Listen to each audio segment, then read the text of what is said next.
Yeah, and I can see easier to like with kids than like trying to go sideways on a snowboard to trying to like.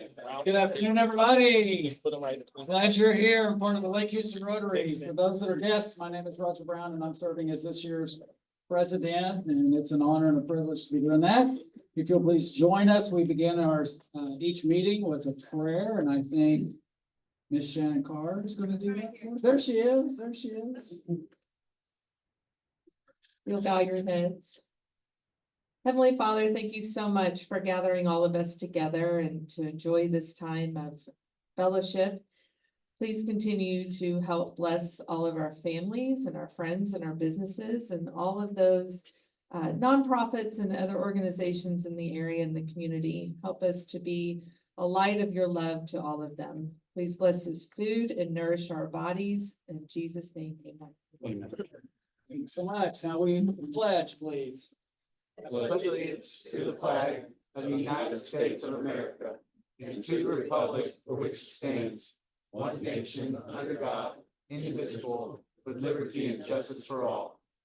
Honor the Texas flag. I pledge allegiance to thee, Texas, one state under God, one indivisible. You know, for a guy from Oklahoma his whole life, he really had to work on that Texas one. All right, now then, it's an opportunity for us to meet our guests, and so Jim's gonna help us out with that. You wanna start over here? Do we have any guests? Any guests? Any guests today? Guests? Yes, we do, here at the front.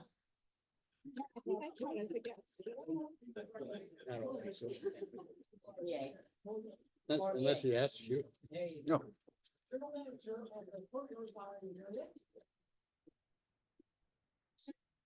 Tracy Gallion, I'm the Director of Sales at the Courtyard Marriott Generation Park.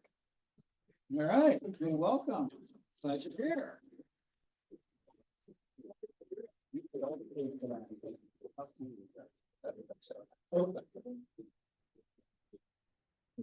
Hi, my name is Reina. I'm with Karen from Lostar College. I have a center at East Alden.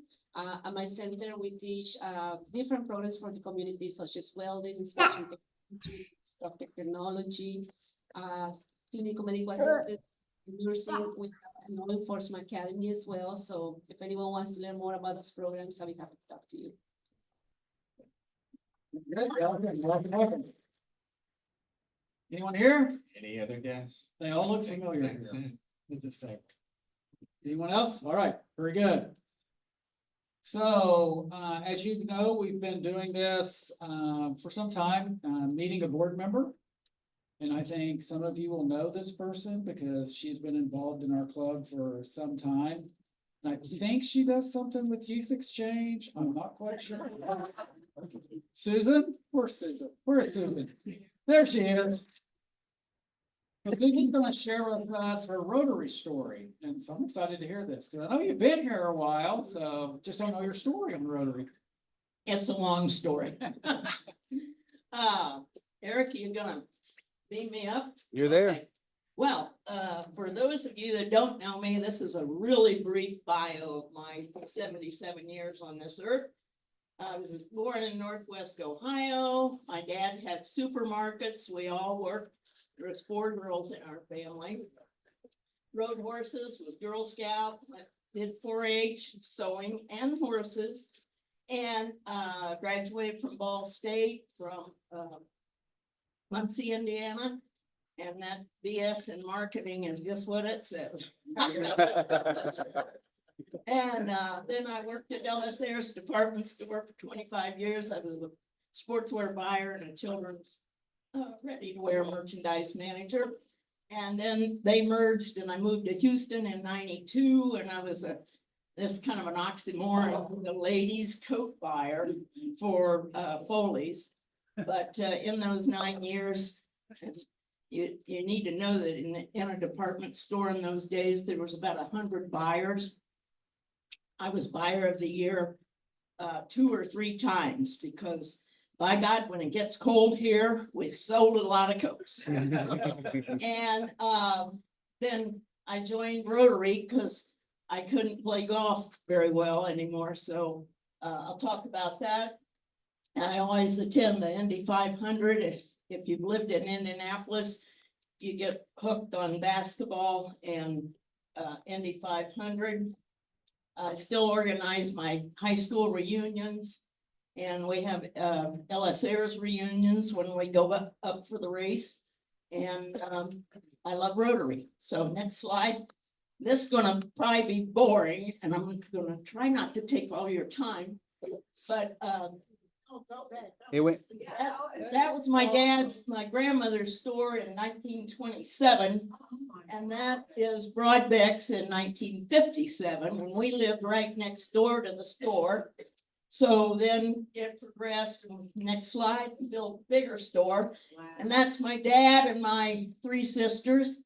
And that's really important to me because the next slide is all of us at Christmas. We always go to Tampa at Barb's house, and you know, we start in at 8 or 9 in the morning, we finish at 4. So we have a lot of presents. So I'm a proud member of this club, have been for 17 years. Next. And my first service project, thank you, Bill Davis, by the way. First service project was we went out and we planted all those trees on Will Clayton that are in the boulevard. And that's me and Susie Howe and I think Caesar, somebody organized the service project. Next slide. And there's Bill Davis, and he's the reason I joined. I played golf with his wife, and I said, "Oh, really bored, but you know, retired 7 years ago." And she said, "Well, Bill joined Rotary, he really likes it." And he was president of the Humble Club at that time. I went to a couple meetings and, you know, thought, well, they did pins and badges and all that. And I said, "Oh, this is just like Scouts for adults." So I joined. And when I came home from this, KB says, "You probably want to quit Rotary. This is your first thing." But the mud was up to our knees. And all those trees now along Will Clayton, they were planted by volunteers, and our club helped do that. Next. And there, Ted Poe even showed up. Next slide. That's Philippe and Marietta Winters. I couldn't find one just of you, but I thought it was a pretty good picture. But Philippe and I have a thing. I call him Phil, he calls me Sue, and that's the only people that can do that. Because we both hate it. But he kept bugging me. I'd see him over at the workout place, and actually I did work out then. And he said, oh, Sue, you ought to join and help with youth exchange. And I said, no. So then I started. After he asked me 3 times, like in the Bible, you know, you say no 3 times, and then you got to do something. So I did. Next slide. And I started.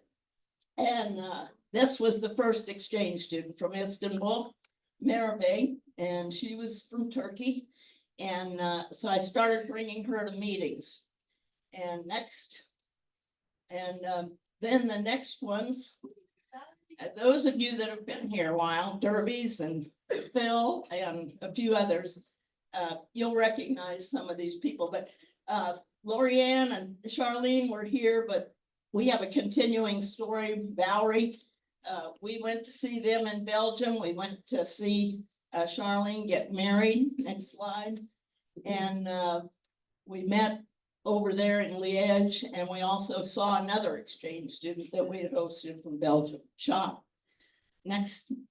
And they came to see us, and we met over at Megaton Brewery, and at that time, Charlene had her first baby girl, and now she has 2. Next slide. Then, of course, this gentleman, you remember, Alex, he was one of the most robust exchange students that we hosted. And that's he and Nina. They were here together. She was from Sweden. And the picture in the lower right is Alex, and that is his wife. He's in Brazil. Next. Yeah, they have 2. I think they have 2 boys. And then for those of you that were here a couple weeks ago, Justine was here. She came back and gave a nice talk here. And then Leo from Taiwan was here. And he was a quiet kid, but he really enjoyed himself. Next. And Yvonne, over there on the side, he was from Argentina. He never did learn English very well, but he was a good kid. He now has a son down in Argentina. And Kai Far, I don't hear from her much, but I'm sure she's doing well. Next, Constantine, he was from Germany. He was really a good guy, and I went to see him in Germany. And Cece was here, and I saw her when I was over in Europe too. Both really good people, lots of fun. And of course, had drank beer with Constantine when I went over there. All right, next. And then this next year, we hosted 3. And Pavo, there with the Texas shirt, he's from Poland, and that's what he looks like now. He's got a big beard. And the 2 girls were best friends. Next slide. I took them to Lakeland Elementary, and we talked to first graders about traveling. They had an international theme, and the exchange student just did a wonderful job, and the kids ate this up. That's Pavo. And next is Valeria from Mexico, and Domi is next from Ecuador. So it was fun, and I probably ought to do it again, but haven't thought of it yet. So Jose and Eugenie, I can't think how to say her name. They were here, and the Baines were really involved with Jose. Next slide. And then we had Gwendol from France and Winnie from Taiwan. And I went to see Wendell in France. He lived near Bordeaux, and sat on his back porch out in the middle of the country and drank cognac and ate cheese and had a delightful time. Until I gravitate towards food. And then this is Charlotte from the Netherlands, and Nando from Paraguay. And Nando was back here a couple years ago. He was hosted by the Davitt family, and they hosted 7 or 8 inbound students for me. I went to see Charlotte in Hengelo, Netherlands. And of course, we drank beer there too. Okay. And then these 2, we called her Sherilyn, and Natalia was from Colombia. Those 2 became really good friends. And we saw Shay in Liège when we went to Charlene's wedding. So it was really kind of fun to have everybody together in Belgium. Next, this is Leap and Margot. Those 2 were very dynamic, and Margot hit the home run when she got the host family, and they flew her all over, and they have gone back to France and Belgium to visit her many times. And Leap and his family were back here last year, and we hosted them to say hello. And next, boy, we're getting a long list here. These 2 were here during the COVID year. They had to go home early because everything locked down in March 20. But they were just wonderful. And recently I texted Carol in Spain because they had the terrible flood in Valencia. And she said she was okay that it happened miles from her. Next is Andre and Barbara and Jay, but I had 3 here, and so there they are. They were like, I call them the 3 Musketeers. A lot of fun. They were great. And next is Ina and Gonzalo. Ina went home early, not because she misbehaved. She just decided it wasn't what she wanted to do, but she was a happy girl. And the Ernst family hosted her, and it was quite a thing. Anyhow, Gonzalo was great, and I text with him quite often. Next, and look who's here. For those of you that don't know, Elia from Italy and Alma, and they're our current students, and we're having a lot of fun. We enjoyed our horse ride with Alma. Elia couldn't go, but we're doing a lot of things with them, and it's great to have them on board. Next. And of course, we've had many airport gatherings. This is them coming, and then we also go and call it crying season when we have to say goodbye. Next. So I was president of this club this year, Light Up Rotary. I love that theme.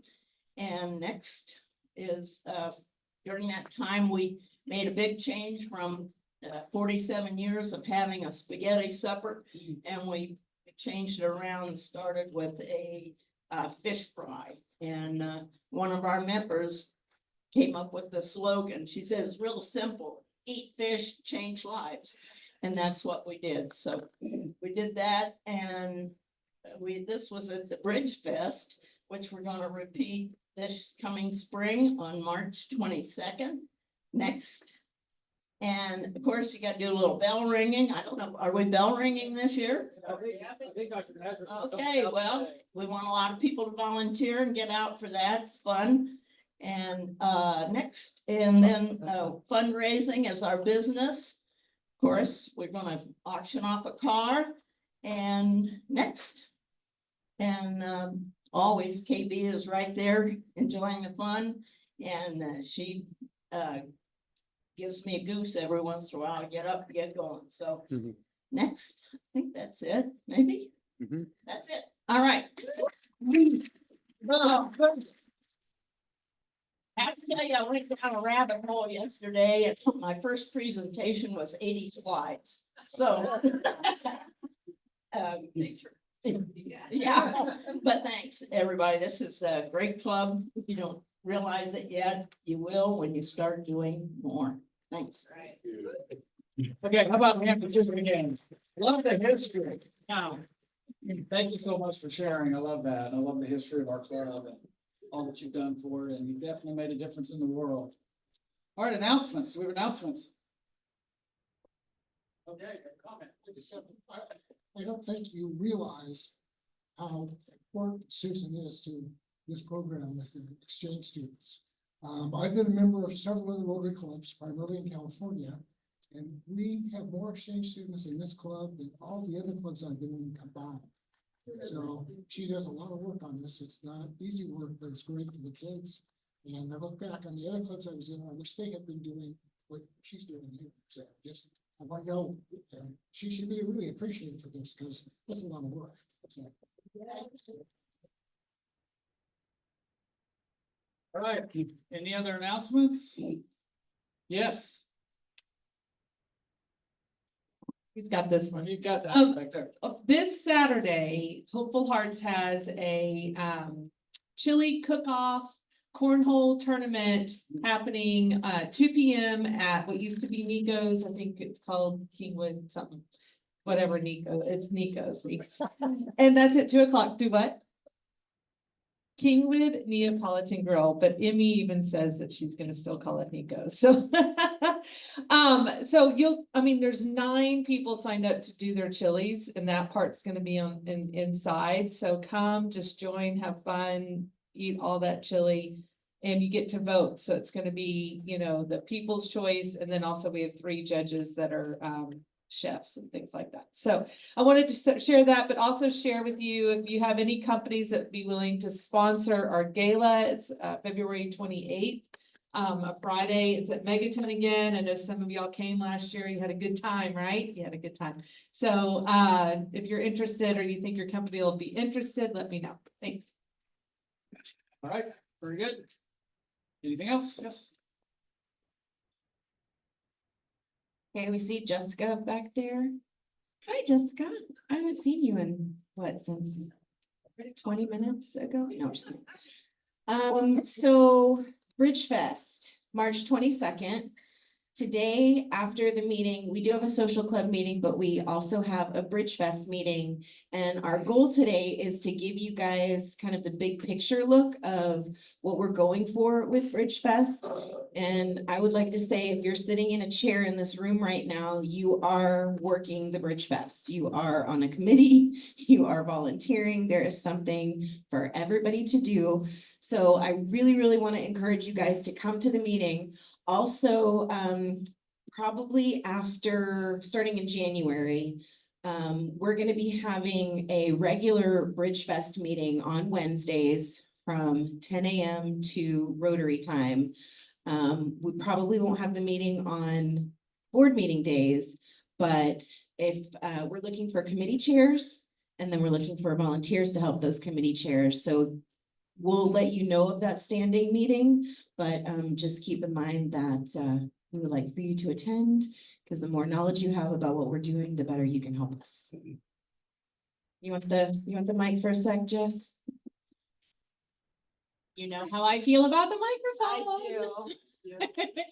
Yeah, Bridge Fest in order, so we are kind of late to the starting line with getting things going with Bridge Fest, and that's just, we just decided that we were gonna bring it back in partnership with Rotary.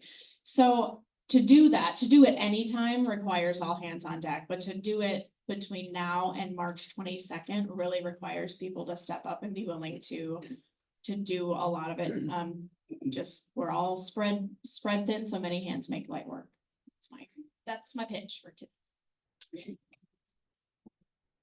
Hello, hey, it's on.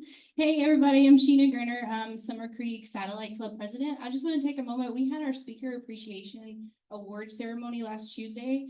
We had about 65 people in that room, and a lot of you were there. So I just wanted to say a quick thank you for support from your club for coming to our event. So thanks. Okay, so Valerie, I was gonna say, you may have an announcement.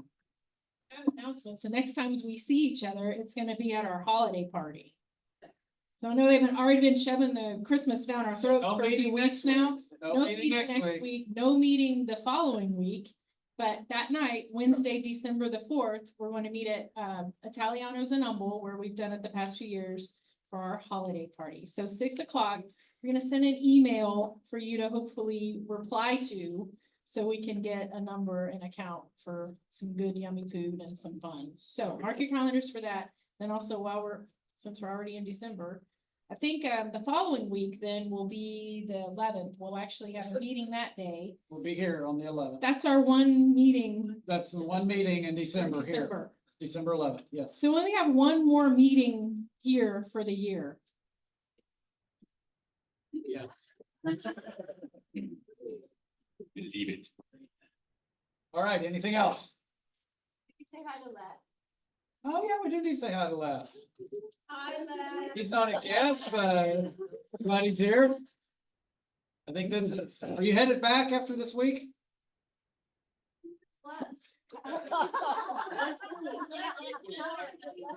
You inherited my job, huh? Hi, everybody. I'm Les Davis. I'm a former member of this club. Recently moved to Key West, Florida. I do not apologize for that. And I was happy to come into these 2 weeks and be here with my old friends. Thank you. All right, very good. Well, let's get to our speaker, and I think Bill Davis is going to take care of the introduction of our speaker, correct? Yes? I'll do my best. You're gonna do great. You're gonna do awesome. Thank you, Roger. A quick story before I introduce our speaker. 4 or 5 years ago, one of our former scholars, Rebecca Du, was our speaker here.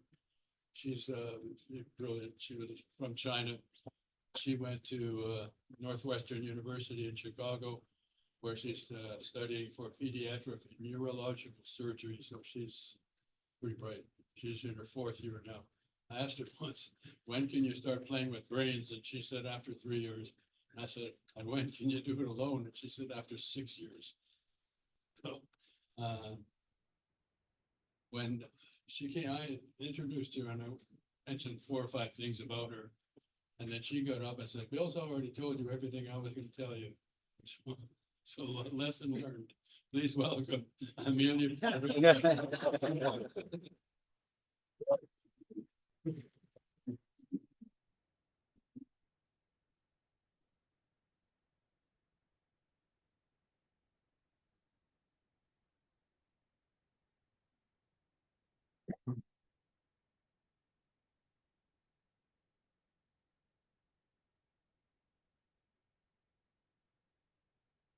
Build myself some space here. Give me 1 second. I like to walk when I talk. So hi everyone, my name is Ameila Mercado. I am a third-year medical student at Baylor College of Medicine here in Houston. And today I'm going to be talking about my presentation called Connecting the Dots, a Medical Student's Path to Firearm Injury and Violence Prevention. And as you can infer from the title, a lot of my work outside of medical school has focused on firearm injury and violence prevention. But before I talk about being a student at Baylor and my work, I want to talk about the context and journey that brought me to Baylor and the work that I do. So even though I'm at Baylor now, before this, I was a student at the University of Texas, and I also lived in the aftermath of Hurricane Katrina, and I was born in Biloxi, Mississippi. And you might be thinking, how is any of this related? But I promise you it is, and I'm going to talk about each of these steps over the course of my presentation. So starting with Mississippi, I was born in Biloxi. It's a small beach town, and my parents raised me there up until the age of 6. This is my mom, who is from Cambridge, England, on the left, and my dad, who is from a Mexican border town called Eagle Pass. Don't ask me how they ended up in Biloxi, Mississippi. I truly have no idea. But I was raised there up until the age of 6, and I really enjoyed my childhood there. It was peaceful, it was calm, it was what you would expect of a beach town. But all of that was disrupted when Hurricane Katrina came in 2005. And what I remember of Katrina was 2 things. The first was the physical aftermath that it caused. So this was my favorite restaurant that I used to go to with my dad before school. And when we came back from evacuating, this is what was all that was left of it. And this was like many things in our town. Nothing was really left whole. And then the second thing I remember is that in the only room that was left of our home, my parents and I and my sister, we would sleep at night with the windows open, and we didn't have any electricity. And so the outside air served as our AC, and that outside air also brought in sounds of gunfire and screaming, and it was the result of looting in the area. And this is ultimately what disrupted that sense of peace I had as a kid, and it would later outline my commitment to preserving that peace as an adult in firearm injury prevention. But before I did that, after Hurricane Katrina, we moved to Austin, Texas, and later I would go to the University of Texas. And attending UT was a no-brainer for me. Here's me and my dad when UT won the most recent national championship. It was quite a long time ago, but maybe this year we'll get another one. But my dad was the first and only person in my family who had gone to college, and I grew up loving UT because he did. It had changed his life, and so whenever I got accepted to UT, I felt honored that I would get to go to the same campus that transformed my dad's life and then ultimately would transform my own. And I promise you, I eventually learned how to hook up. And at UT, I did 2 things. The first was being a tour guide. This was my on-campus job. It's how I earned a little bit of money while being a student. And then the second thing I did was research at Texas STOMED. And this was made possible by a really small scholarship I had received of about $500. That scholarship helped me bring my car to campus and pay for parking in Austin. And if I hadn't have had reliable transportation, I would not have been able to go and do the research that I did at Dell Medical School. And so while doing research there, I ended up publishing in journals like the International Journal of Cardiology, an orthopedics journal, journals about patient care, and I also presented my research at the American College of Cardiology. And as an undergraduate student, this was pretty unheard of, and I don't think I realized that at the time. But once UT kind of caught news of my story, they had asked me to come and speak at an event where I talked about how that small $500 scholarship that I received ultimately led me to doing research, getting publications, and ultimately a $100,000 scholarship at Baylor College of Medicine. And I insert this screenshot here because when I received the offer from Baylor, I remember zooming in on my phone, taking this screenshot and counting the number of zeros in the number